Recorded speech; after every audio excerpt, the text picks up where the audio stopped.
किशोर इन दिनों बेगूसराय के अलग अलग प्रखंड और गांव में यात्रा निकाल रहे हैं। प्रशांत किशोर इस दौरान लोगों को जागरूक करने का काम कर रहे हैं। वह लोगों को बता रहे हैं कि वोट किस आधार पर देना है और बच्चों का भविष्य कैसे बनाना है। प्रशांत किशोर ने इस दौरान नीतीश कुमार को 2 लाख रुपए देने का भी हिसाब किताब लगा दिया।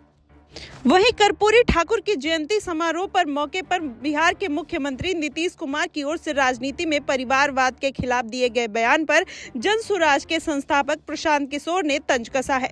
जनसुराज की यात्रा लेकर बेगूसराय पहुंचे प्रशांत किशोर से जब पत्रकारों ने पूछा कि क्या नीतीश कुमार एक बार फिर से एनडीए में जाएंगे, इस पर प्रशांत ने कहा कि चलिए ना, नीतीश कुमार की बात आप लोग क्यों कर रहे हैं। नीतीश कुमार जब जहां रहते हैं उसके हिसाब से बात करते हैं। उन्हें जब बीजेपी की साइड में जाना होगा तो परिवारवाद पर बोलने लगते हैं और जब उन्हें बीजेपी को छोड़कर जाना होगा तो लालू के साथ उनका जाना तय होता है।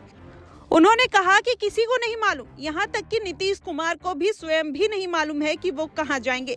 प्रशांत किशोर ने आगे कहा कि जो आदमी अपने जीवन के अंतिम दौर में पहुंच गया है, राजनीतिक सामाजिक हर रूप से नीतीश कुमार अब अंतिम दौर में चल रहे हैं। अपनी छटपटाहट में कभी दाएं कभी बाएं कर रहे हैं। उनसे कुछ नहीं होने वाला। अभी चुनाव होगा और राजनीतिक औकात बिहार की जनता दिखा देगी। उन्होंने कहा कि मैंने पहले भी कहा है, आज कैमरे पे भी कह दे रहा हूँ कि आज तक मैंने चुनाव को लेकर अगर कोई भविष्यवाणी की है तो शायद कभी गलत हुई हो। बिहार में लोकसभा चुनाव के नजरिए से मैं आपको कैमरे पर बता देता हूं कि महागठबंधन अगर नीतीश कुमार चुनाव लड़ेंगे तो उनकी पार्टी जेडीयू की 5 सीटें भी नहीं आएंगी। ये तो 2 महीने से मैं कह रहा हूं। उनके दल वाले भी समझ रहे हैं कि अगर प्रशांत किशोर कह रहा है तो वाकई उनकी पार्टी की 5 सीटें भी नहीं आएंगी। इसलिए भगदड़ होनी तय है। भगदड़ में नेता भागते हैं और खुद नीतीश कुमार ही भाग जाते हैं। इनका कोई भरोसा नहीं है। उनकी यह घबराहट स्वाभाविक रूप से दिख रही है। अब जनता ने उनका साथ छोड़ दिया है। प्रशांत ने आगे कहा कि आप सभी पत्रकार हैं, आपको मालूम होगा कि जेडीयू को कौन वोट देगा।